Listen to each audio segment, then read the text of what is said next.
¿Qué es lo que vemos? Si pueden responder en el chat. ¿Qué es lo que estaríamos viendo ahí? O la pregunta más que lo que estamos viendo es, ¿se mueve? Ya, alguien puso ahí una ilusión óptica. ¿O es una imagen fija que da la sensación de que se mueve? ¿Cierto? Es una imagen fija que da la sensación de que se mueve. Si usted fijan su mirada en alguno de los extremos, se van a dar cuenta que como que más se mueve. Ya. Y esto se llama ilusión óptica, ya tal como alguien lo puso por ahí. ¿Y esto por qué? Porque nosotros tenemos conciencia de nuestro entorno y de nuestro mundo, ¿no es cierto?, a través de los sentidos. Y la verdad de las cosas es que nuestros sentidos nos engañan. Y esto se produce básicamente porque estos patrones, ¿no es cierto?, que tienen esta disposición, saturan de alguna u otra forma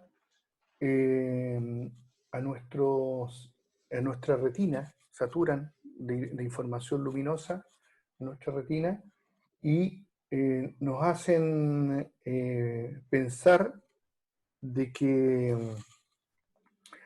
lo que está viendo se mueve, ¿ya? Y es porque no puede retener los puntos, ¿cierto?, en forma más constante. Entonces el cerebro le da una sensación de movimiento como para perder, porque se va perdiendo, ¿no es cierto?, o se va saturando de información nuestro cerebro en algunas áreas. Eso se llama ilusión óptica, y esto es debido que, como les dije, nosotros estamos enfrentados a un montón de ilusiones, no solamente ópticas, sino que auditivas, gustativas, olfativas, táctiles. Y es la forma como nosotros reconocemos el mundo. Nosotros, cómo experimentamos el mundo es a través de nuestros sentidos.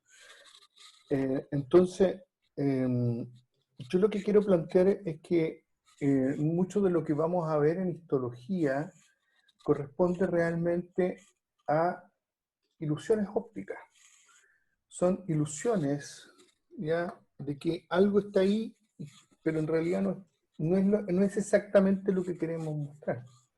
Por ejemplo, cuando veamos cortes histológicos, vamos a ver, en realidad no vamos a ver el tejido como es. Lo que vamos a ver es el tejido, parte del tejido, ¿ya? En especial las proteínas estructurales de ese tejido, que además están teñidas en forma arbitraria, ¿no es cierto?, y totalmente artificial. Los tejidos no tienen esos colores, no tienen esa forma incluso, ¿ya? Durante el procesamiento se pierde se pierde toda el agua, se pierde gran parte de lo que vamos a después conocer como proteoglicanos, glicosaminoglicanos, y obviamente todos los iones y todas esas cosas van a desaparecer, y gran parte de los lípidos, prácticamente todos los lípidos también van a volar. Entonces, lo que vamos a ver en realidad van a ser proteínas tejidas. Claro, nosotros le vamos a dar una interpretación de tejido y lo vamos a reconocer como tal, pero la verdad de las cosas es que quiero que quede claro de que lo que vamos a ver no es exactamente lo que hay en realidad. Van a faltar cosas, ¿ya? Claro, obviamente que bajo las circunstancias lo que vamos a ver igual va a servir, porque en el fondo es un patrón que se va a repetir para ese tipo de tejido. Por lo tanto, es válido igual, pero quiero que les quede claro de que lo que estamos viendo no es exactamente lo que corresponde. Si yo tomo una hoja blanca, la pongo ahí y la ilumino con una luz roja, ¿de qué color es la hoja? Pueden contestar ahí en el chat. De nuevo la pregunta. Claro, lo que pasa es que esta pregunta la hicimos ayer, o la semana pasada, no me acuerdo. Ya tengo una confusión. ¿Ya? Claro, ahí por ejemplo, ahí alguien dijo, la hoja sigue siendo blanca, pero se verá roja por la luz. Ya, esa es una ilusión. Porque también yo diría, bueno, y si apago todas las luces no hay luz, ¿ya? ¿De qué color es la hoja? Y alguien va a decir, lo mismo, se va a ver, no se va a ver, ¿ya? O va a ser negra, ¿ya? Pero sigue siendo blanca, ¿ya? Y ese es un concepto erróneo, ¿ya? Las cosas, los objetos, tienen un color porque devuelven ese color. Nosotros estamos en este momento iluminados por una luz predominantemente blanca, que si la pasamos por un prisma la podemos descomponer en todos los colores, ¿no es cierto? En un arco iris, ¿ya? De colores, que tienen diferentes longitudes de onda y diferentes tipos de dispersión. Cuando esta luz blanca rebota en un objeto, ¿ya? El objeto absorbe gran parte de las luces, de los colores, y emite de vuelta, ¿ya?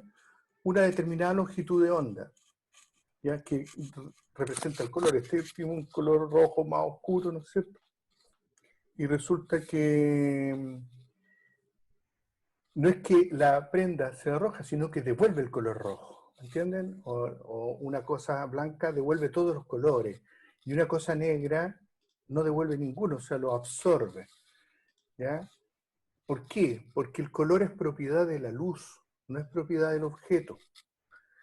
Entonces, ¿se dan cuenta? Es una ilusión óptica lo que estamos viendo. Cuando nosotros vemos un color, en realidad lo que estamos viendo es una ilusión óptica, es la devolución que hace ese objeto de parte del espectro de iluminación. Entonces, bajo esa misma pregunta, ¿cuál sería el color más inútil de la naturaleza? Pónganlo ahí. ¿Cuál sería el color de los que conocen el más inútil?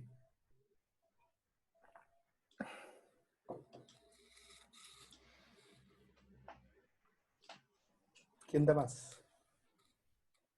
Escriban el rojo, el blanco, el azul, el amarillo, el verde, el naranja, el negro.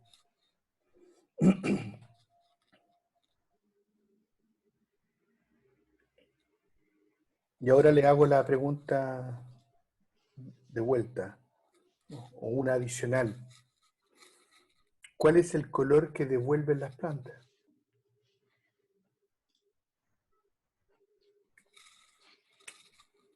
Entonces significa que ese color no lo absorben, sino que lo devuelven. Por lo tanto, ¿cuál es el color que menos le sirve a las plantas?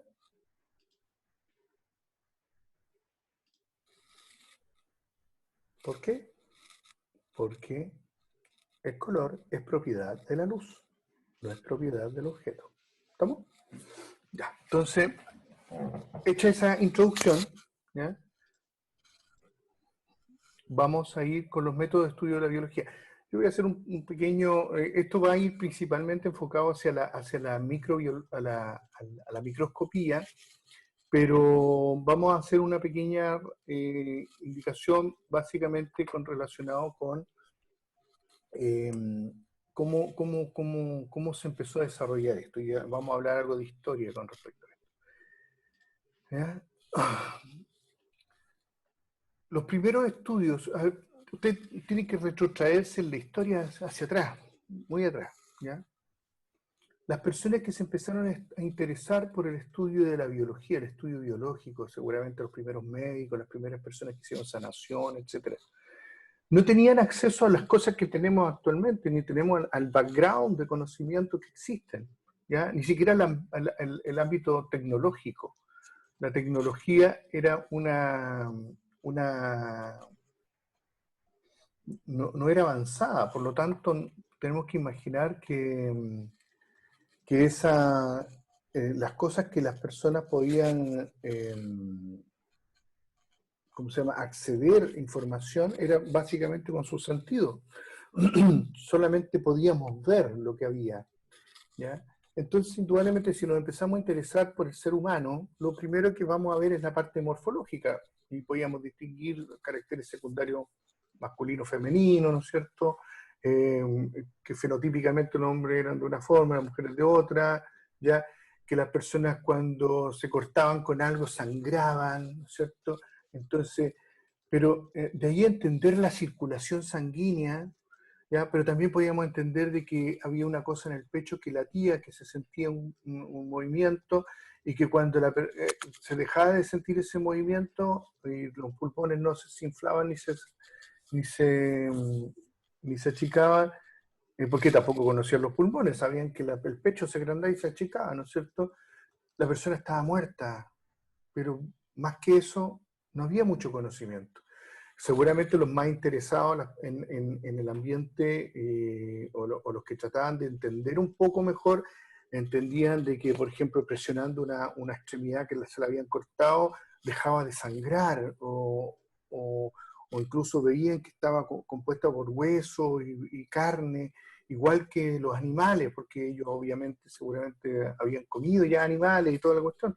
Entonces, había algo que era en común. Entonces, obviamente que para el Leo, para las personas que no les interesa nada, bueno, probablemente eso pasaba totalmente inadvertido, pero seguramente para las personas que tenían ese niño interior que yo les nombré la semana pasada, el que miraba con la lupa, algo interesante deben haber concluido con todas estas cosas, po. Algo interesante. O sea, de ahí a despellejar, ¿no es cierto? Y después ver la musculatura tal como la vemos en esta imagen, eh, obviamente que eso era impensado en el mundo antiguo. Incluso piensen que los primeros anatomistas, más que científicos, fueron artistas. ¿Por qué? Porque querían reproducir el cuerpo humano de una manera más fiel. ¿Ya? La, la, también las religiones monoteístas, ¿no es cierto? Eh, llámese las tres principales, la judía, la musulmana y la cristiana, fueron, entre comillas, muy mojigatos con el cuerpo humano y prácticamente no hacían disecciones, no había estudio del cuerpo humano, porque eso era obviamente un sacrilegio, era, ¿cómo se llama? Era ser irrespetuoso, ¿ya? O sea, podía perfectamente ir a una guerra y cortar a los compadres con una hacha o con una espada en nombre de Dios y hacerlo bolsa, pero abrirlo y estudiarlo era, sobre todo al cadáver, que ya no le dolía nada, ya no le molestaba nada, era sacrilegio. Entonces, eh, los primeros estudios anatómicos indudablemente fueron morfológicos nada más, fueron externos, inicialmente externos, pero a medida que las personas que se interesaron en la ciencia de la biología empezaron a producir los primeros estudios anatómicos y seguramente ya empezaron a tener cortes. Por ejemplo, insisto, lo más probable es que los primeros cortes no hayan sido intencionados, sino que probablemente hayan registrado, ¿no es cierto?, lo que veían en el campo de batalla. A este gallo le cortaron la cabeza y, uy, mira, tiene una cuestión en la cabeza. ¿Ya? A este otro lo partió por la mitad y mira, y aquí hay algo. ¿Ya? Entonces, probablemente, si ustedes se ponen a pensar, lo más probable es que los primeros estudios anatómicos hayan sido sumamente rudimentarios. De ahí a empezar a entender después el sistema nervioso, el sistema circulatorio y todos los aparatos que tiene el cuerpo humano, ¿ya? Fue mucho más complejo. Pero la verdad las cosas que lo que hizo el gran salto en todo, en todos los estudios, sobre todo del cuerpo humano y de las funciones, obviamente estuvo relacionado con la tecnología. ¿Ya? Los avances tecnológicos que durante los siglos se empezaron a suscitar y empezaron a ir apareciendo, le dieron herramientas a los científicos para poder ver cosas que sus sentidos no eran capaces de verlos por sí mismos o de analizarlos de forma, ¿cómo se llama?, directa. ¿Ya? Y eso nos permitió después incluso estudiar tejidos, como aparece ahí, ¿ya? Le dimos un sentido, ¿no es cierto?, a lo que estábamos viendo, porque ya teníamos microscopios, después aparecieron los microscopios electrónicos que me permitieron ver ya la estructura celular, ¿ya? Estudios bioquímicos y de otro tipo para poder ver la función de los organelos y empezamos a revisar cómo funcionaba, ¿ya? Y todo el artilugio de cosas que aparecieron tecnológicas nos permitieron ir entendiendo mejor la biología, entendiendo mejor el funcionamiento de los tejidos, la interrelación que ellos tienen. el funcionamiento de los diferentes organelos, las biomoléculas, ¿ya? Cómo se comportan las biomoléculas, qué son las biomoléculas, como las proteínas, los lípidos, el colesterol, cuál es el rol de los electrolitos, cómo funcionan, de qué cosas están compuestas las membranas, etcétera, etcétera, etcétera. ¿Ya? Incluso, hasta no hace mucho, acuérdense que por ahí por la década de los 50 recién se entendió cómo era el tema del DNA. ¿Ya? Para ahora, si ustedes se fijan, hablar de DNA o RNA no es una cosa desconocida absoluta. O sea, de hecho, la gente con el tema del virus ya más o menos entiende qué es lo que significa el material genético. ¿Ya? Claro que todavía nos falta el que cree que el virus es DNA, es RNA. ¿Ya? Como van a ver después en ciencias básicas, el DNA, y esto seguramente también lo vieron en el colegio, el DNA es una forma de almacenamiento de la información. ¿Ya? Es una información binaria, es una información que tiene un código. Y curiosamente, ese mismo código se repite en todos los seres de este planeta. Entonces, si no estamos emparentados, es difícil pensar qué otra cosa puede ser. ¿Ya? Todos ocupamos las mismas bases nitrogenadas, todos ocupamos los mismos aminoácidos, y el código genético es básicamente el mismo para la determinación de un determinado aminoácido. ¿Hay alguna persona que quiera entrar? Ahí la veo. Ya lo vi.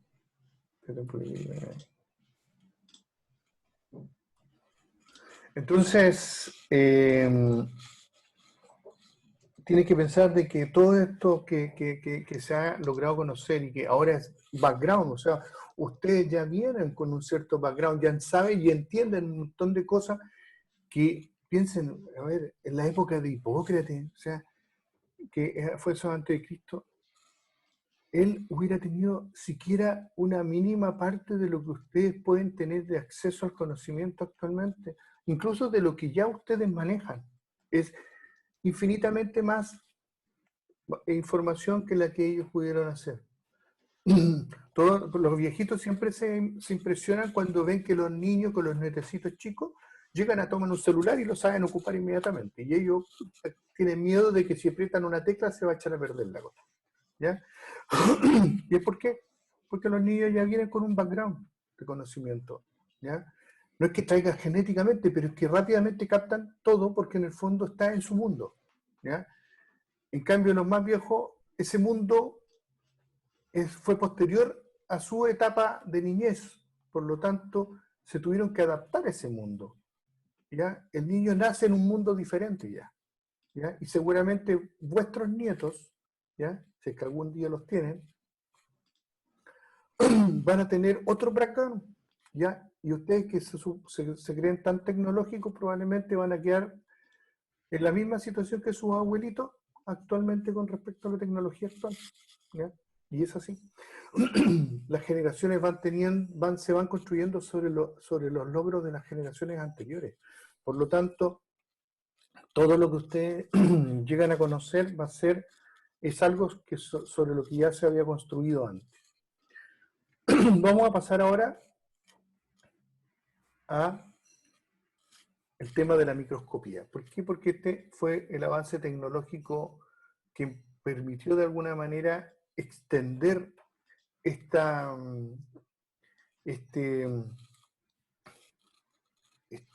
sentido que es la vista, extenderlo.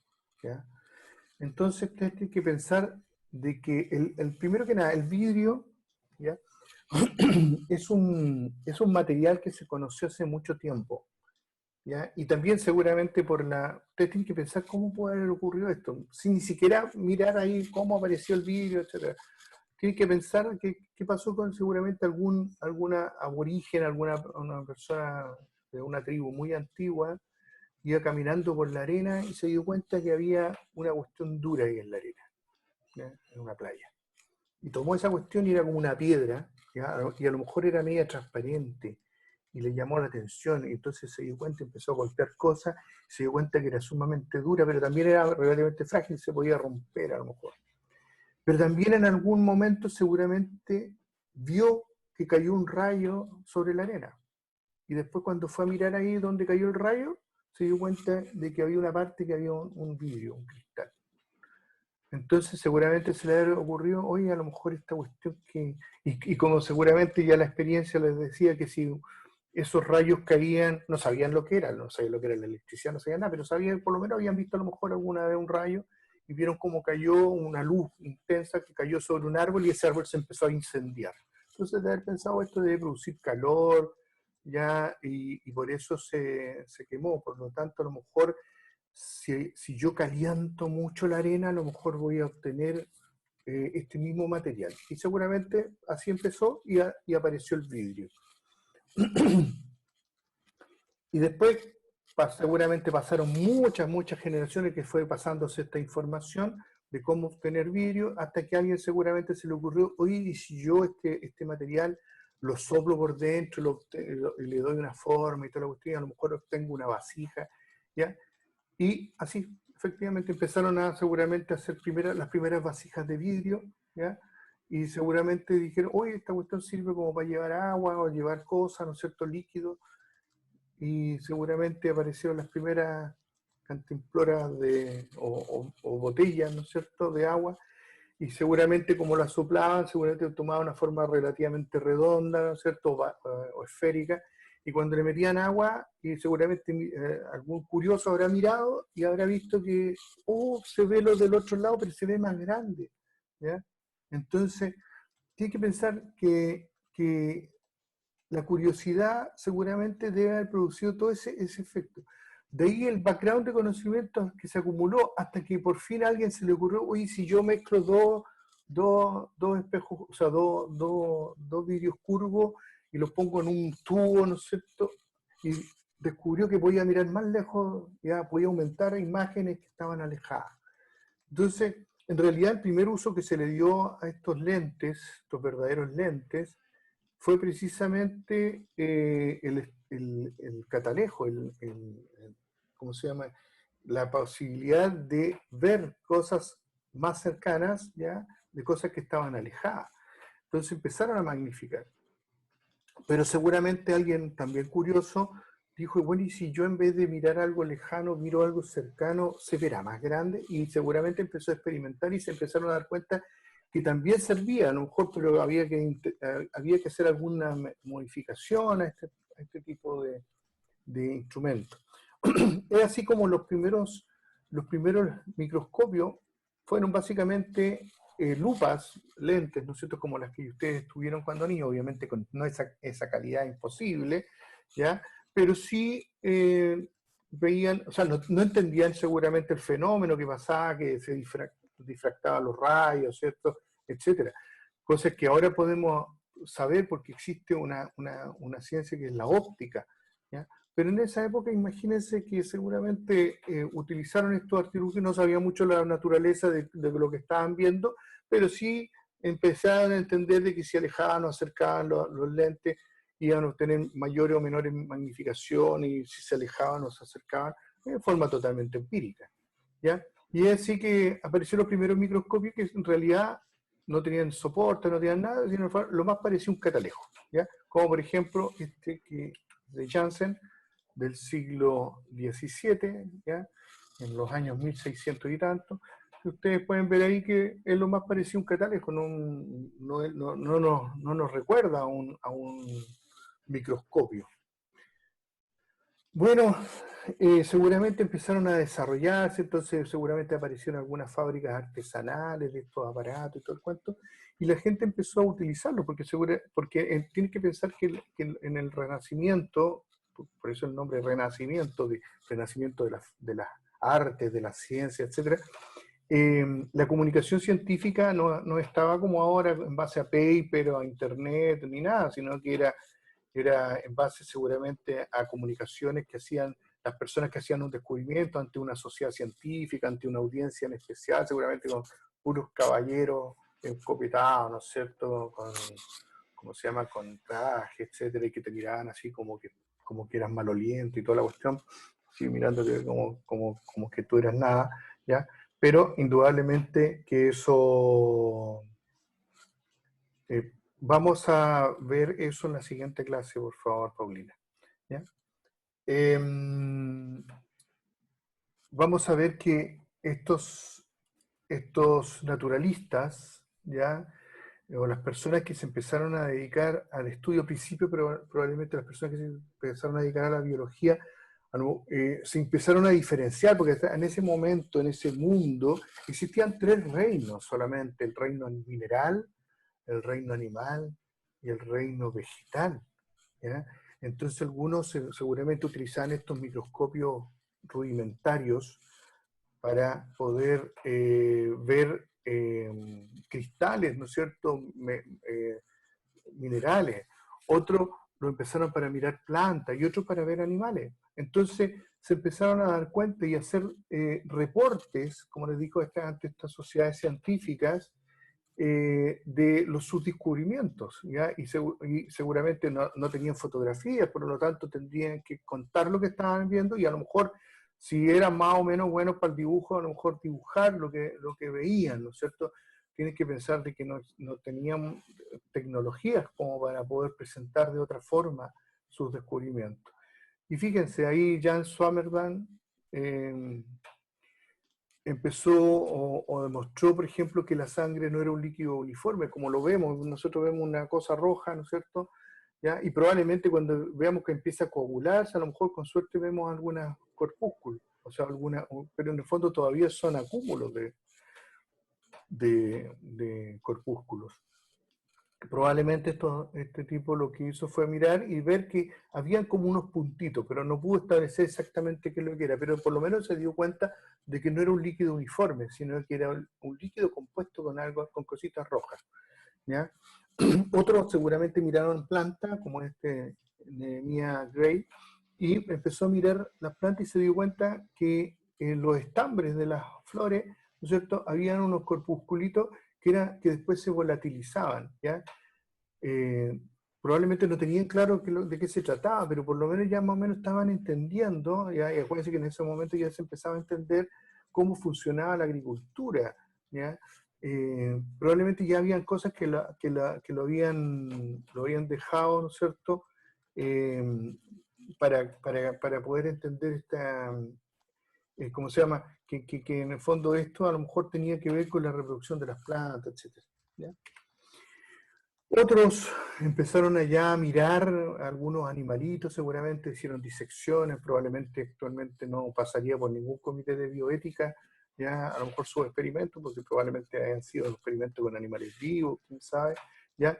Y vio, por ejemplo, que en algunos animalitos, ¿no es cierto?, hembra, había una cosita en el ovario que se rompía, ¿no es cierto?, ¿ya? Y él describió los folículos de Graf, ¿ya? Otro mirando, ¿no es cierto?, tejidos más transparentes, por ejemplo, a lo mejor poniendo el animalito empezó a darse cuenta de que la sangre circulaba, ¿no es cierto?, en algunos canalículos, pero a lo mejor no los veía bien, ¿ya? Pero por lo menos eso podía entender de que existía algo que circulaba, que era la sangre. Bueno, todas estas cosas que empezaron a ocurrir en este siglo XVII, entonces, indudablemente generaron una gran presión por tener más y más, ¿cómo se llama?, de estos artilugios que son los microscopios.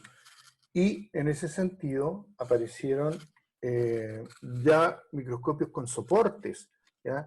Obviamente ya mucho más bonitos, más elaborados, seguramente de marfil o mezclados con metal o cosas más elaboradas, y probablemente los lentes ya empezaron a tener un poquito de mejor calidad, seguramente, ¿ya? Y podían ver un poco mejor las cosas. Dicho eso, por ahí, por el 1665, un botánico, ¿ya?, observó, ¿no es cierto? Seguramente hizo cortes muy delgaditos de corte, o sea, porque en ese momento usted tiene que pensar que eran el cabro chico con la lupa. Entonces tenían ese instrumento y ¿qué es lo que querían hacer? Mirar todo lo que llegara a sus manos, lo miraban, lo veía. Y él hizo seguramente cortes muy delgaditos de corcho y lo miró bajo el microscopio y se dio cuenta que había un patrón, habían unas celdillas, ¿ya? Y esas celdillas las denominó células. En realidad lo que Robert Hooke estaba viendo era la pared celular de la célula, él no estaba viendo las células, pero ese nombre quedó, ¿ya? Y eso es lo que después se empezó a, a identificar a todos los elementos, ¿no es cierto?, constitucionales. De hecho los que veían células eran los botánicos. ¿Por qué? Porque las células de las plantas son más regulares, son más, no hay tanta diversidad de tejidos, por lo tanto, era mucho más fácil verlas, porque además tenían una pared celular, ¿ya? De hecho, los botánicos se incluso como que se reían de los zoólogos, porque en el fondo ellos no eran capaces de ver las cosas, las maravillas que ellos veían en las plantas, ¿ya? Entonces tiene que imaginarse que era una cuestión extraña, incluso se planteaba en el mundo científico si realmente los animales tenían células o no tenían células, o estábamos compuestos de otros tipos de elementos constitucionales, porque ellos no podían ver esas paredes celulares y esas estructuras con núcleos que se veían en las plantas, ¿ya? Ahí tenemos una imagen del microscopio que utilizó Hooke, ¿ya? Y se fijan, ya era un microscopio con soporte, con iluminación y todo el cuento, ya algo bastante más elaborado. Hasta todo esto, hasta que un comerciante holandés que se dedicaba al comercio de las telas, ¿ya? Antonio van Leeuwenhoek, ¿ya? En ese año, él utilizaba una lupa bien rudimentaria que él había diseñado, pero su lupa tenía una particularidad con respecto a estos microscopios italianos bonitos de dos lentes. Él diseñó una forma de obtener un trozo de cristal mucho más pulido y más perfecto, ¿ya? Una lente más perfecta. Y esa lente más perfecta a él le permitió observar cosas que los otros con esos microscopios más elaborados, más bonitos, más con artesanía más encachada, obtuvo la posibilidad de ver cosas mejor, de lograr, ¿no es cierto?, sin perder nitidez, aumentar el tamaño, ¿no es cierto?, de objetos muy pequeños y poderlos observar claramente. ¿Para qué utilizaba eso? Porque obviamente ustedes saben que las telas, mientras más hilos tienen, ¿ya?, más finas son. Por lo tanto, seguramente él diseñó esa cuestión más que nada para mirar bien el entrecruzado que tenían los hilos de las telas. Entonces podía ver si podía a lo mejor contar la cantidad de hilos. Entonces, según eso, determinaba la calidad de la tela y con eso seguramente pagaba o no pagaba lo que le estaban ofreciendo, etc. ¿Ya? Entonces, ahí está por la necesidad solamente. Ese es el microscopio, ya, que en realidad era una lupa. Pero si ustedes la miran, tiene varias cosas interesantes. Acá, ¿no es cierto? Ahí estaría, en esa parte estaría ¿ven el puntero, no es cierto? Sí, se ve. Sí, ya. Ahí estaría, ¿no es cierto?, ese lentecillo.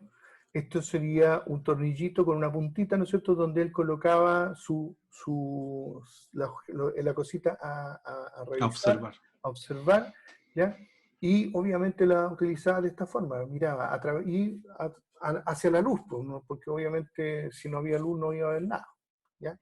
Entonces tú tienes que pensar de que estos artilugios que empezó a usar Leeuwenhoek le permitieron descubrir muchas cosas. Entonces, seguramente en sus tiempos libres, que no estaba viendo telas, empezó a investigar otras cosas. Imagínense, de todo, empezó a observar todo lo que le llegaba a sus manos, ¿ya? Él incluso después logró describir con más precisión qué eran esos corpúsculos rojos de la sangre, ¿ya? y también empezó a poder dar descripciones de capilares, de cosas más pequeñitas. También tomó aguas estancadas y vio que había vida dentro de esas aguas, seguramente una gotita, ¿no es cierto?, la puso en la puntita de eso, y empezó a darse cuenta que habían unos, los llamó animalículos, ¿ya?, que se movían en el agua. Hasta ese momento no existía nada de eso, ¿ya? De hecho, él cuando logró llegar a las comunidades científicas, como les digo, yendo a presentar, hizo dibujos de, esos, de esos descubrimientos, ¿ya? Las personas se reían de él, pues los científicos, los verdaderos científicos, que seguramente se ponían atrás así con la mano ahí, ¿no es cierto?, sobre los suspensores. Oye, no es posible que este tipo con esa cagada de lupa ya pueda obtener mejores imágenes que nosotros usamos estos microscopios italianos fabulosos, ¿ya?, etcétera. Entonces muchos dijeron, oye, si este gallo vio esto, mucho a lo mejor existe, y empezaron a tratar de replicar lo que él hacía. De hecho, el Leeuwenhoek se volvió más famoso más que en la comunidad científica, en la comunidad de los reyes y de los príncipes, porque iban todos a visitarlo para que él les mostrara con esa lupita ese fantástico mundo que había. Pero hay que pensar que en esa época, si hoy día un príncipe, un rey, es una figura decorativa inútil, en esa época no debe haber sido muy diferente. Entonces, pero ellos eran los que tenían la plata y tenían la posibilidad de viajar. Entonces, chuta, seguramente se le llenaba de gente de la realeza de la nobleza para ir a ver sus descubrimientos y para ser partícipe de eso. Pues no tenían más tiempo tampoco, ¿ya? Entonces podían, o sea, o más bien dicho, tenían todo el tiempo del mundo para investigar cosas, ver cosas, ¿ya? Piensen que todas esas cosas que no aparecía descritas en ninguna parte, ustedes lo estaban viendo por primera vez. No se maravillarían con esa situación. Aquí hay figuras, estos son dibujos que hizo el mismo Leeuwenhoek, cómo mostraba que, por ejemplo, algunas figuras eran estáticas y otras se movían, ¿ya? Y describió, ¿ya? Seguramente lo que vio fueron protozoos, paramecios, algunos protozoos flagelados, otros concilios que se mueven más o menos así como girando, ¿ya? Otros que seguramente los vio más o menos como espirilos que rotaban, ¿no es cierto? Y eso lo pudo describir de alguna u otra forma. Entonces apareció un mundo que no existía hasta ese momento. De hecho, bacterias ni siquiera se pensaba, porque las bacterias son mucho más pequeñas, a pesar de que pudo haber visto a lo mejor seguramente algunas bacterias más grandes, pero tienes que pensar, por ejemplo, que un glóbulo rojo, que es el que usamos como patrón, un glóbulo rojo más o menos mide 7 micrones. Recuerden que un micrón es una millonésima parte de un metro, o una milésima parte de un milímetro. Un milímetro partido en mil rayitas, ¿ya? Entonces, si pensamos que un micrón, o sea, 7 micrones es lo que mide más o menos un glóbulo rojo, una bacteria en forma promedio mide entre 0,2 y 0,1 micrones, o sea, 100 veces menos, ¿ya? Entonces, o perdón, 10 veces menos de un micrón, ¿ya? Y así, ¿no es cierto? Entonces, eso era impensable en esa época. Tienen que pensar, llévense en la mente de ustedes, llévenla a esa época y se van a dar cuenta que seguramente si hubieran tenido la posibilidad de hacer esos descubrimientos, ya habrían estado ahí, ¿ya? Bueno, lo demás historia, ¿no es cierto? Después obviamente empezaron a mejorar la capacidad de revisar, seguramente las técnicas de ahora ya no eran tan importantes el vástago y toda la cuestión, sino que la lente misma, la que se empezaba a utilizar para poder ver mejor los elementos. Ahí, por ejemplo, lo que le puse a Otto Miller, ¿cierto? Ya empezó a diferenciar algunos tipos de bacterias, incluso pues pudo describir los bacilos, que eran como unos bastoncitos, ¿no es cierto? Y los espirilos que parecían, nomás parecían estos tallarines, ¿no? O de estos fideos en espiral, ¿ya? Y bueno, la historia siguió hasta que ya empezaron a darse cuenta que aquí lo fundamental al final era la luz, ¿ya? Entonces tener una buena iluminación y poder y como sea, concentrar los rayos luminosos era tan importante como la observación misma. Entonces, y esto fue un avance tecnológico de comprensión de la microscopía óptica que hizo un gran avance, porque en el fondo actualmente todos los microscopios ópticos tienen 3 lentes, y son precisamente la configuración que estos teóricos, estos más que teóricos, estos experimentadores del medio, ¿no es cierto?, empezaron a descubrir, ¿ya? Y se dieron cuenta, ¿no es cierto?, que además necesitaban condensar la luz, ¿ya? Y vamos a mirar ahí después cuáles son las características de un microscopio moderno. Lister, Jackson Lister, incluso también logró darse cuenta de un fenómeno. Cuando nosotros mirábamos un objeto muy pequeño, cuando lo miramos a través de un prisma, que sería un lente, como es convexo, fíjense, convexo es la guatita, ¿no es cierto?, y cóncavo al revés, convexo para que magnifique, resulta que se pierde nitidez hacia los extremos, sobre todo porque se descompone la luz, ¿ya? ¿Por qué? Porque al pasar la luz blanca de un medio aéreo como este a un medio sólido como sería un cristal, la luz se descompone en sus componentes. Por lo tanto, se produce alrededor de la imagen, ¿no es cierto?, una aberración, los colores se difuminan, por lo tanto se pierde nitidez hacia los lados, y también se pierde enfoque, ¿ya? La pérdida de nitidez porque la descomposición de los colores se llama aberración cromática, ¿ya? Y la pérdida de nitidez se denomina aberración esférica, ¿ya? Los microscopios actuales han logrado de alguna manera compensar esas aberraciones, ¿ya? Y ahora los microscopios más modernos ya no necesitan, o sea, tienen compensada esa situación. Ahora todo el campo aparece enfocado y ya no hay dispersión de la luz, ¿ya? Esas son mejoras que ya en esa época, ¿no es cierto?, del Joseph Lister, no me acuerdo exactamente qué fecha era, pero también debe ser por ahí, por el siglo XVII, XVIII, ya eran capaces de lograrlo, ¿ya? Ahí, por ejemplo, Lister incluso observó que los glóbulos rojos eran realmente discos bicóncavos, ¿ya?, tal como los conocemos actualmente. Ahí está el microscopio que ya usaba Lister, ¿ya? Se fijan, ahora ya tiene 3 zonas donde van a ver lentes. Una que es esta, que es la del ocular, esta otra que es la del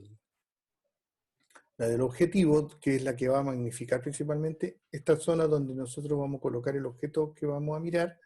Y acá el tercer lente, un lente condensador que recibe la luz, ¿no es cierto?, en este espejo.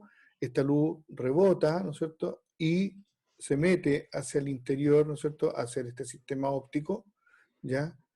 En el sistema óptico, y permite que se pueda observar este objeto que está acá, ahí en unos vidrecitos seguramente, ¿ya? Muchos de los componentes de este microscopio ya son componentes actuales de los microscopios. Bueno, estamos hablando algo de historia, en el fondo, para continuar. Después, por ahí alguien pensó, fíjense, tan lejano actualmente como lo vemos en 1930. 1930 es hace 90 años, chicos, hace 90 años.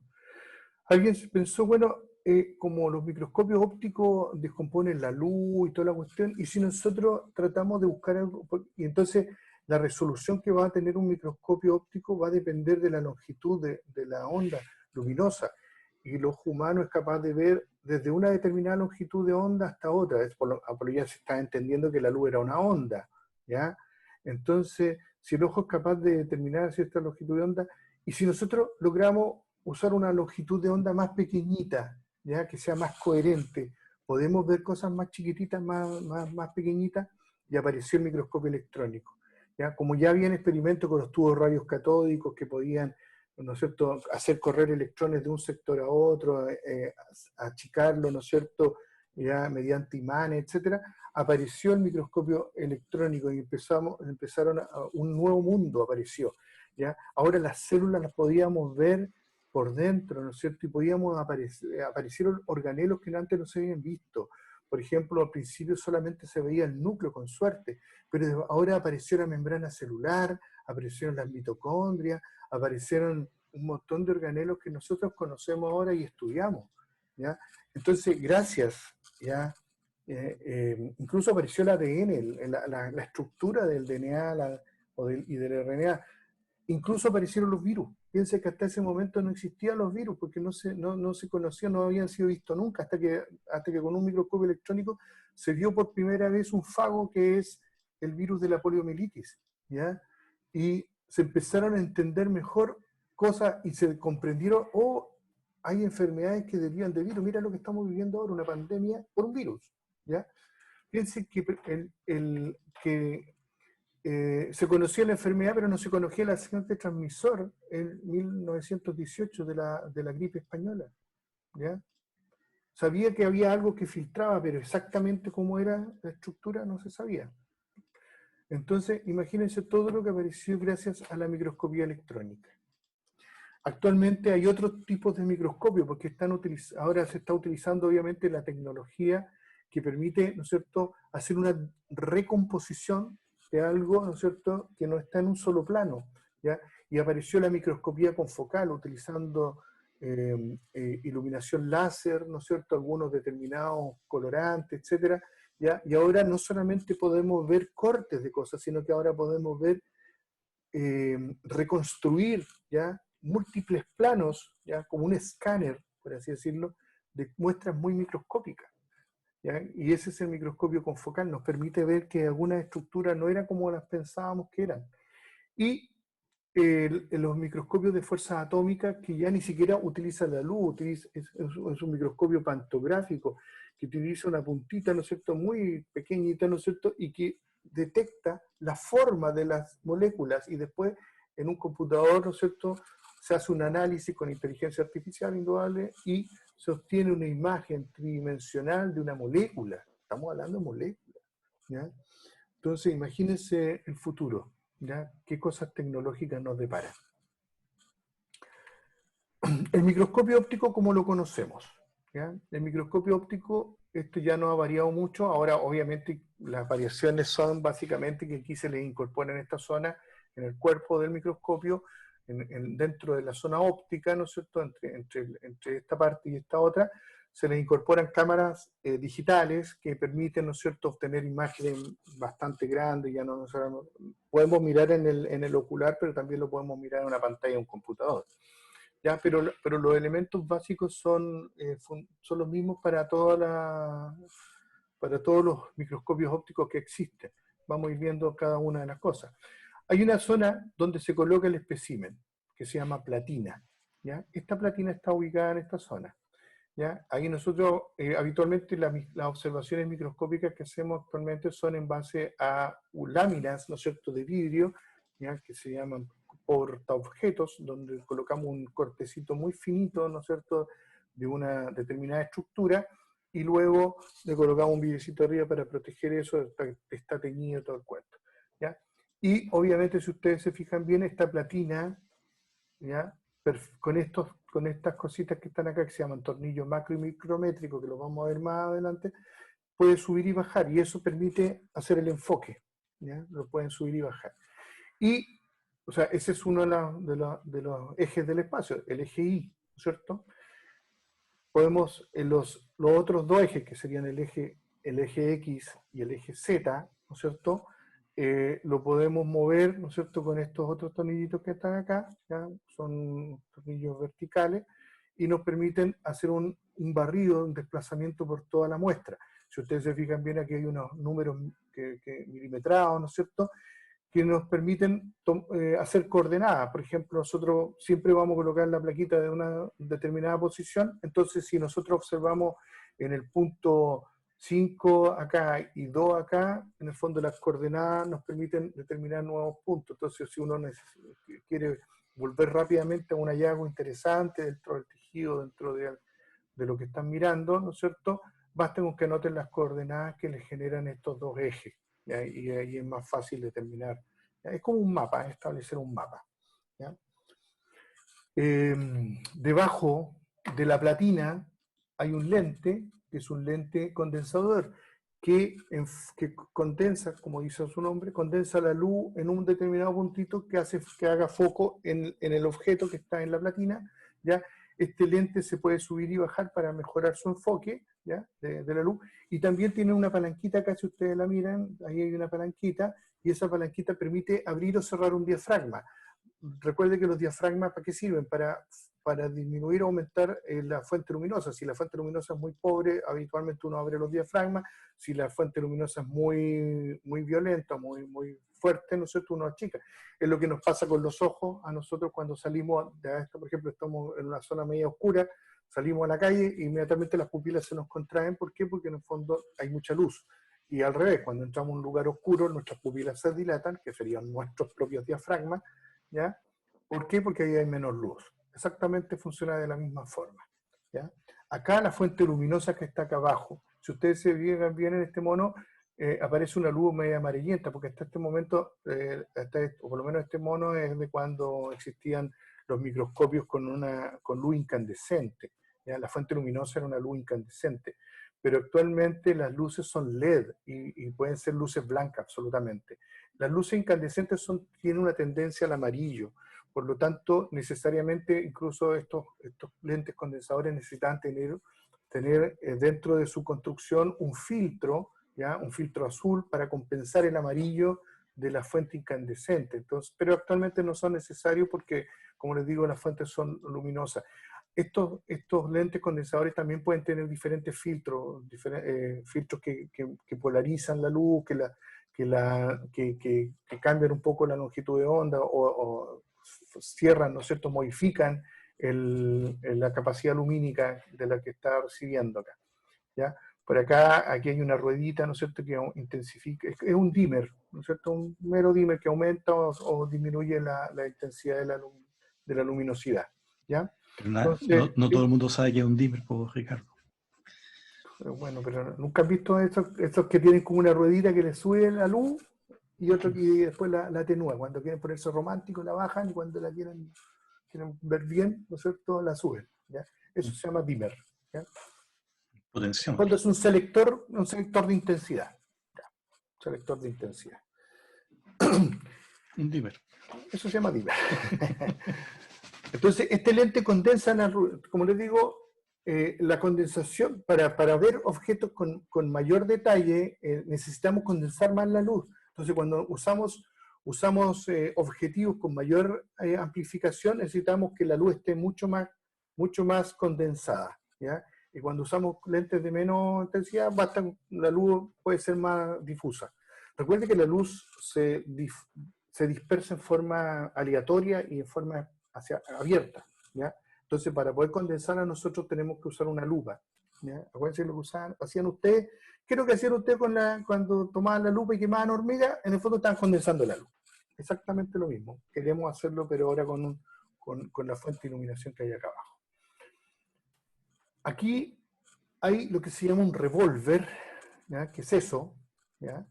Y este revólver tiene las diferentes lentes objetivos, ¿ya? Hay uno que está actuando, que uno puede seleccionar, o sea, ¿y qué es lo que hacen los lentes objetivos? Son los que magnifican, son los que hacen principalmente la pega, ¿ya? La mayoría de los lentes objetivos que tenemos en estos momentos son son de 5, hay un número acá, por ejemplo, si ustedes se fijan y dice A40, en realidad la letra A significa que es apocromático. ¿Qué significa apocromático? Que elimina esa aberración, ¿no es cierto?, que generaba el lente, donde se difuminaban los colores, ¿ya? Entonces, La distorsión la que tenía dispersión el de la lente luz, original. claro, eso se llama apocromático. Entonces, los lentes actualmente incluso son plan apocromáticos, o sea, se elimina la aberración esférica, esa que evitaba que los bordes se vieran nítidos, ahora se ven todos nítidos, y además evitamos la aberración de la luminosidad, que ya no se nos dispersan los colores alrededor, y eso perdía nitidez. Entonces, actualmente los lentes tienen todas esas cosas compensadas, ¿ya? Y eso se llama plan apocromático. Entonces, Sí, seguramente eso es lo que una lo van a... forma de entender las dificultades que ofrecían estos lentes es como cuando uno compara una fotografía con el celular. El lente Claro, es muy pequeño, entonces a los bordes siempre la gente se ve deformada, más ancha, con colores exacto. distintos, y eso es lo mismo que sucedía y que fue corregido antes que en los celulares, en los microscopios. Mm. Claro. Sí, pues si usted, es lo que está diciendo el doctor Fuente, cuando ustedes dicen, oye, mi celular toma una foto maravillosa, sí, pero los extremos no siempre se ven tan maravillosos, ¿ya? Obviamente actualmente ya está bastante compensado porque lo Mm. compensan de alguna manera con software, pero Y si con lo más lentes. comparamos con una máquina reflex que tiene lentes intercambiables, ¿ya? Y si los lentes son de muy buena calidad, ustedes van a ver que toma unas imágenes totalmente diferentes. ¿Ya? De hecho, las personas que logran tener en sus manos máquinas reflex y se dan cuenta que la calidad de la imagen, eh, hacer fotos con el celular sí es porque es rápido y chavo, es entretenido y no necesito tanta parafernalia. Pero si quiero tomar fotos bonitas, espectaculares, me compro una cámara reflex. ¿Ya? Tenemos estos lentes objetivos y aquí hay un número. Ese número es la cantidad de aumentos que tiene este lente. Este lente aumenta 40 veces el tamaño del objeto. Entonces, habitualmente los oculares por donde nosotros miramos tienen una amplificación de 10. Entonces, cuestión de que uno quiere saber cuántas veces estoy aumentando el tamaño, es cuestión de multiplicar lo que hace el ocular con lo que hace el lente objetivo. ¿Ya? En este caso, 10 por 40 son 400. Entonces, estoy magnificando 400 veces. ¿Ya? Las lupas, hay un lente que se llama lupa, que sería el más chiquitito, ¿ya? Habitualmente son de 5 por. Nosotros le llamamos 5 por, 10 por, 40 por, que son más o menos los típicos lentes que tiene este revólver. Trae uno de 5 por, otro de 10 por, otro o de 4 por, 4 o 5 por, 10 por, 40, 45 por, y un lente que se llama de inmersión, ¿ya? Que es un lente de 100 por. En el fondo ese supuestamente estaría magnificando 1000 veces, ¿ya? Pero ese ya no puede utilizar aire, tiene uno, en la muestra, porque queda tan pegadito al vídeo, ¿ya? Y la luz ya tenemos que concentrarla tanto que para que no se difumine, porque tiene que pensar que pasar a través de un vidrio, luego al ambiente aéreo y después nuevamente un vidrio, hace que la luz se disperse. Entonces, para evitar esa dispersión, se le coloca una gotita de aceite, ¿ya? Siempre yo lo conocí como aceite de castor, pero no sé si será de castor en realidad, porque yo creo que debe ser un aceite mineral que le pusieron aceite de castor, Ya, pero como son plagas, no yo creo creo que que lo más probable maten en a este momento castores. sean castores. Yo creo que en este momento sí. Yo creo que en estos Mm, momentos no son de castor. A lo mejor en un momento inicial era mm. de castor, no sé qué cualidad habría tenido el aceite de castor, pero, pero bueno, así se llama. No sé, en realidad yo tengo la duda, nunca lo he sabido. Pero eso me permite observar objetos muy pequeños y ahí nosotros con ese lente podemos ver bacterias, ¿ya? Con ese, porque ese amplifica hasta 1000 veces, entonces ya podemos ver más o menos el 0,1 micrones, ¿ya? Fácilmente. Entonces, estos lentes, como digo, se van intercambiando dependiendo de las necesidades. Y obviamente ahí uno tiene que compensar subiendo o bajando la platina, ¿ya? El otro lente importante es el lente ocular por donde nosotros miramos. Si ustedes se fijan bien, hay dos lentes, ¿ya? Oculares, ¿ya? Y aquí hay una plaquita, ¿no es cierto?, que permite separarlo o ajustarlo, porque de repente hay personas que tienen la cabeza más grande, tienen los ojos más separados, y otros tienen la cabeza más chica, y tienen los ojos más juntos. Entonces, obviamente, para compensar esa situación, para personalizar al visualizador, ¿ya? Y si ustedes se fijan bien, también este lente está fijo, ¿ya? Y este otro lente tiene una ruedita acá abajo, ¿ya? Esa ruedita permite acercar o alejar, en el fondo permite mejorar la dioptría que uno tiene en los ojos.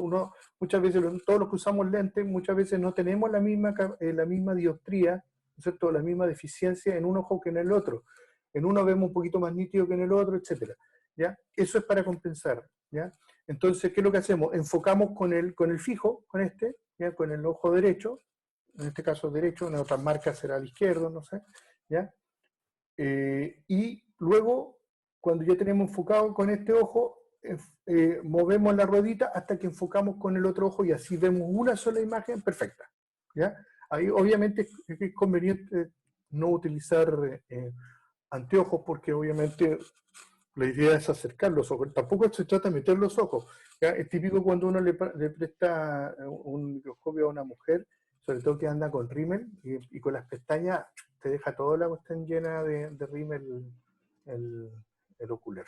¿Ya? Entonces, la microscopía óptica se sigue utilizando porque es muy útil. ¿Ya? Es la microscopía de rutina que nosotros utilizamos.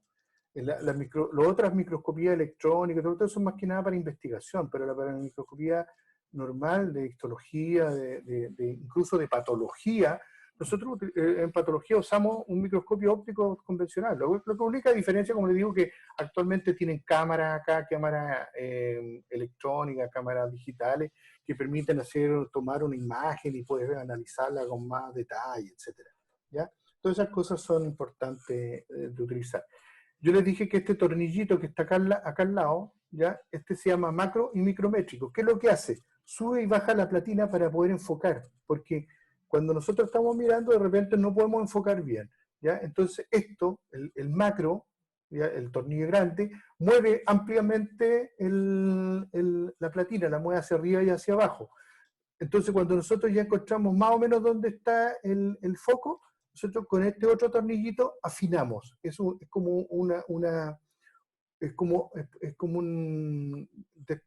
como se desplaza ahora muy levemente la platina como para hacer ya el enfoque fino. ¿Ya? ¿Cómo se ven las muestras? Nosotros en histología y en patología nosotros obtenemos muestras muy delgaditas a través de una máquina que se llama micrótomo, se obtienen cortes, estos cortes se tiñen, y estos cortes son más o menos de 4 o 5 micrones de grosor. Tienen que pensar que son cortes muy delgaditos. Yo después les voy a subir también un apunte relacionado con la técnica histológica, más o menos para que entiendan cómo se hacen estos cortes y cómo se tiñen, ya que más o menos qué significado tiene el hacerlo así. Las tinturas que se utilizan son tinturas de la industria textil. Hace un ratito atrás yo les dije que lo que nosotros veíamos eran proteínas teñidas. Nosotros era una ilusión óptica lo que veíamos, y era básicamente proteínas, ¿ya? Y esas proteínas están teñidas. Bueno, ¿quiénes de alguna manera solucionaron el tema de las tinturas, de cosas que fueran más o menos permanentes? La industria textil. La industria textil, ¿qué es lo que son las telas originales? Las telas originales se hacían con lana. ¿Qué es lo que es la lana? Pelo. ¿Ya? O algodón. ¿Qué es lo que es el algodón? Fibra vegetal, proteína vegetal. Entonces, hace muchos años que ellos ya experimentaron con diferentes tipos de colorantes y vieron cuáles eran más estables que otros. Entonces, las personas que empezaron a hacer estudios biológicos y empezaron a obtener cortecitos muy pequeños, ¿qué es lo que dijeron? Bueno, si estos son proteínas y ya estos otros ya han solucionado el tema de las tinciones, bueno, usemos tinturas textiles para poder mirar estas cositas, ¿ya? Y de hecho, la tinción más utilizada se llama hematoxilina eosina, ¿ya? HE. Entonces ustedes van a entender que dice HE, ¿ya? Es la tinción más extendida y más utilizada, es la de rutina. Con esa partimos. Después vemos qué otro tipo de tinciones utilizamos, pero para hematoxilina, eosina, esas son dos colorantes. La hematoxilina tiñe los núcleos y los tiñe medio azulados, y la eosina tiñe de un color medio rosado o rojizo, ¿no es cierto? Un rosado pálido en realidad, las otras estructuras para hacer contrastes, ¿ya? Y uno al mirar las estructuras va a ver estructuras que no se tiñen, se van a ver blancas, estructuras que se tiñen con la hematoxilina y otras estructuras que se tiñen con la eosina, y así podemos distinguir las diferentes estructuras. Pero nosotros también podríamos mirar células directamente, por ejemplo, podríamos poner en un cultivo y poder mirarlo, claro, perfecto. Y podemos hacer con el condensador, podemos jugar un poquitito con la iluminación y podemos incluso colocarle algunos filtros. Y podemos obtener imágenes vitales, así como esa, o sea, esta célula está viva, es un fibroblasto, ¿ya? Y ahí está su núcleo. ¿ya? Si modificamos y usamos un filtro que da una especie de sensación como de Volumen. tridimensional, como de sombritas, ustedes se fijan, eso es porque ahí estamos de alguna manera polarizando un poco la luz, estamos cambiando un poco el eje, ¿ya? Estamos teniendo una imagen totalmente diferente. Podemos poner un fondo oscuro y vemos la zona brillante, o no tan oscuro y vemos otra zona brillante. ¿Se fijan? Como que tuviera el aura y se le ve el aura a la célula, ¿ya? Pero lo que más habitualmente hacemos en histología y en patología es estudiar con tejido teñido, ¿ya? Esta de acá, la que está en el puntero en este momento, es una tinción hecha con hematoxilina eosina.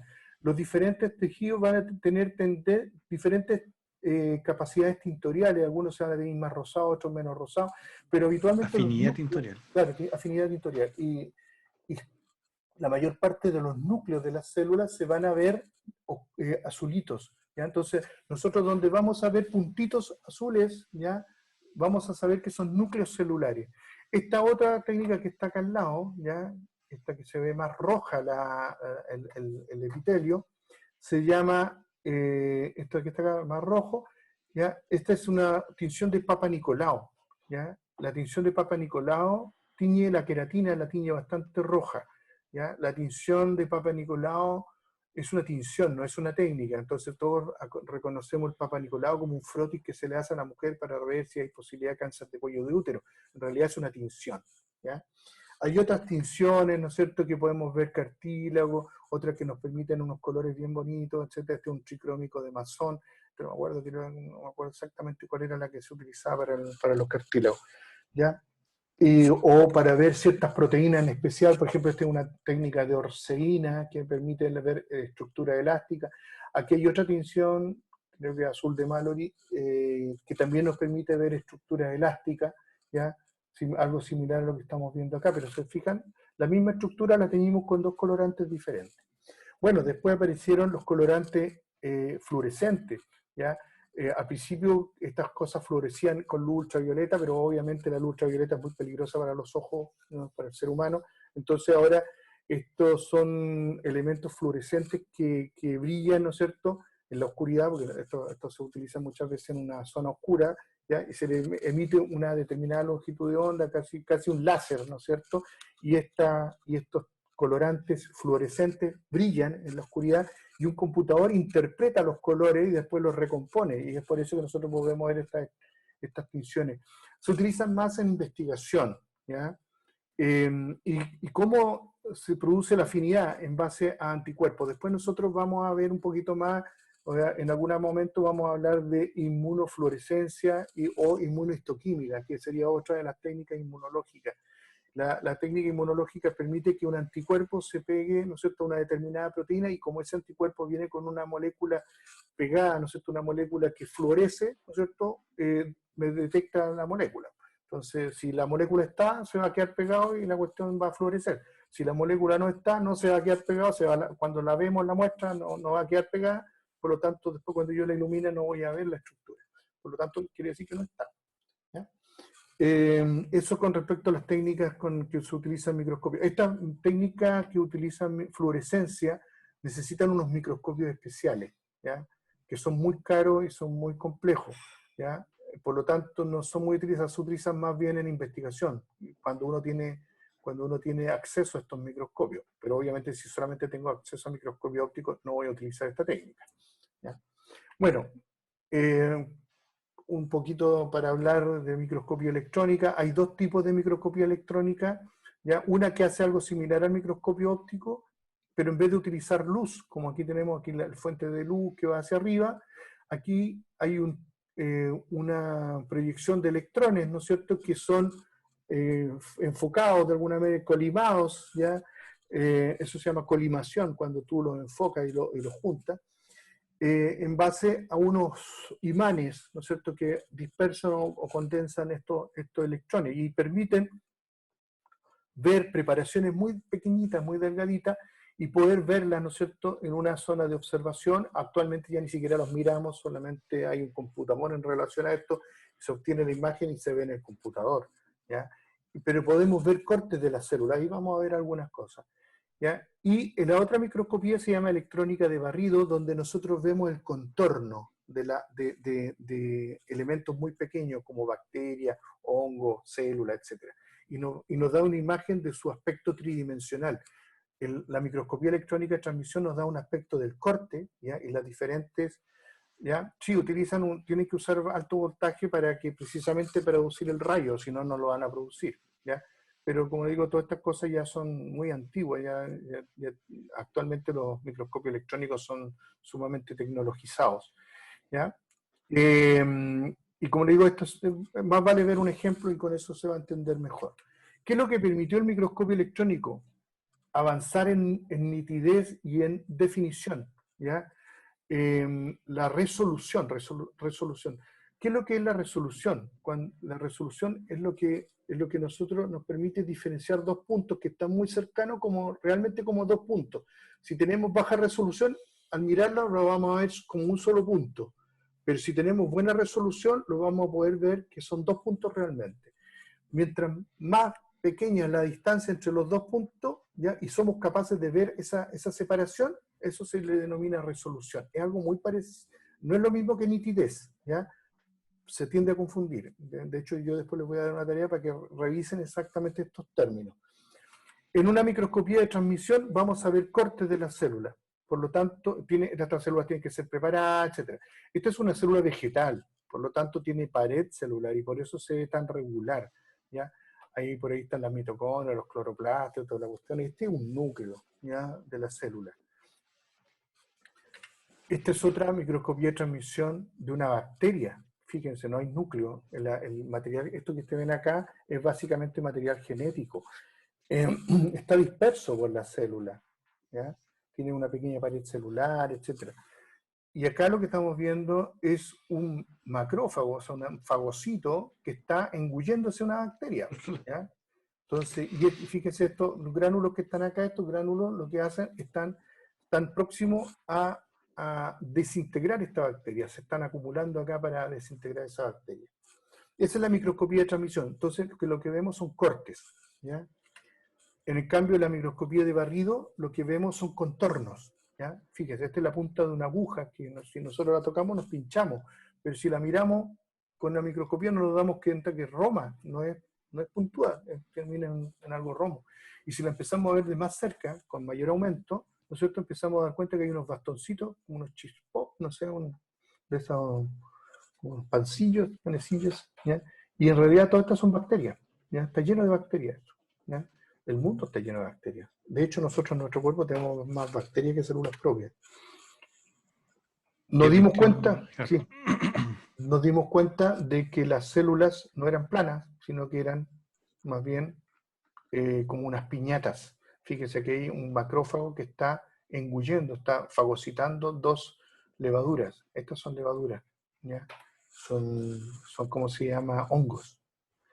Luego después también apareció la microscopía confocal, como les dije, y la confocal me permite obtener cortes. O sea, yo hago diferentes cortes, puedo obtener una muestra un poco más gruesa, y yo le hago enfoque a todos los cortes y hago múltiples planos, y después el computador me recompone todos esos planos y me los transforma en una imagen tridimensional como esto. Entonces, gracias a eso nos damos cuenta, por ejemplo, que en una célula, ya lo que nosotros veíamos como hartas mitocondrias, muchas veces era una sola mitocondria grandota, ¿ya? Que aparecía como con múltiples cortes. Y en realidad era lo más probable que todas las células, en realidad más que muchas mitocondrias, tengan realmente una sola grandota, ¿ya? Y lo único que estamos viendo son pedacitos de corte. Por ejemplo, en este corte aparecen dos mitocondrias, en este otro corte aparecen tres, en este otro aparecen dos que están unidas y otra más, aquí aparecen tres de nuevo, etcétera, etcétera. Pero cuando hacemos la recomposición de todos los cortes, nos damos en un formato tridimensional, que eso lo permite ahora la computación, ¿ya? Nos damos cuenta que es solamente una sola estructura, ¿ya? Mira qué interesante. Bueno, con eso terminamos. Nos ha permitido también ver otros mundos, ¿no es cierto?, en los insectos, etcétera, la microscopía confocal. Busquen información sobre microscopía confocal, que es sumamente interesante. ¿ya? Imágenes de Quiz- microscopía confocal, ¿sí? Sí, quizás destacar que todos estos recursos tecnológicos son muy sofisticados, son muy complejos y nuestra universidad está completamente equipada con este tipo de recursos, Sí, pero está destinado más bien al área de la investigación, en la misma Facultad de Ciencia de Playa Ancha, donde está ese torre antigua, Naranja Alta, ahí tenemos los mayores equipos de investigación y de donde se dispone de gran recurso microscópico. Entonces, esto para que ustedes vean que en realidad no es algo lejano, es algo que se desarrolla, que nuestros investigadores están ahí utilizándolo, pero es en ese contexto de la investigación. En el caso nuestro, que somos clínicos, significa que tenemos que generar o respuesta a los pacientes, respuesta a quienes nos requieran, y con ello el trabajo del láser, el acceso a microscopía de ese nivel de sofisticación se hace un poco más lejano. Entonces, por eso sigue siendo absolutamente válido los microscopios ópticos convencionales. correcto. Tenemos entonces, yo le pongo aquí estudiar, busquen información al respecto, porque esto sí que pueden ser preguntas, yo no les voy a preguntar tanto de historia, ni del microscopio de Lister, ni del Jensen, ni nada de eso, porque en realidad su historia, es para tener un relato nomás, ¿ya? Pero sí me interesa que entiendan lo que es la aberración cromática, qué es lo que es la aberración esférica, ¿ya? Entonces estudien eso, vean lo que es la diferencia entre nitidez y resolución, ¿ya? Y la diferencia entre la microscopía de transmisión y de barrido, que son cosas que nos interesan, ¿ya? Y obviamente las partes del microscopio, que en el fondo ya lo nombramos, así que no es una cuestión tan complicada, de hecho eso van a ser cosas como de preguntas de prueba, ¿ya? Y el concepto que yo les dije, ¿cuál es la tinción más utilizada? Hematoxilina eosina. ¿En qué se basa? Busquen ahí en qué se basa la, la, la tinción de hematoxilina eosina, y recuerden lo que les dije también, que lo que veíamos era una ilusión óptica, porque en el fondo lo que veíamos eran proteínas teñidas. Entonces yo le voy a decir, ¿qué es lo que vemos en el microscopio de óptica, ¿no es cierto?, en forma tradicional? Lo que vamos a ver son proteínas teñidas, eso es lo que vamos a ver. ¿Vamos a ver tejidos? Sí, una representación de esos tejidos, pero en realidad son proteínas teñidas, no vamos a ver el tejido tal y como es. El tejido lo tenemos que estudiar tal y como es, pero no lo vamos a ver tal y como es. Lo vamos a ver como una representación de proteínas teñidas. Eso es lo que tiene que quedar como concepto. Ya, vamos a hacer una pausa, unos 15 minutos.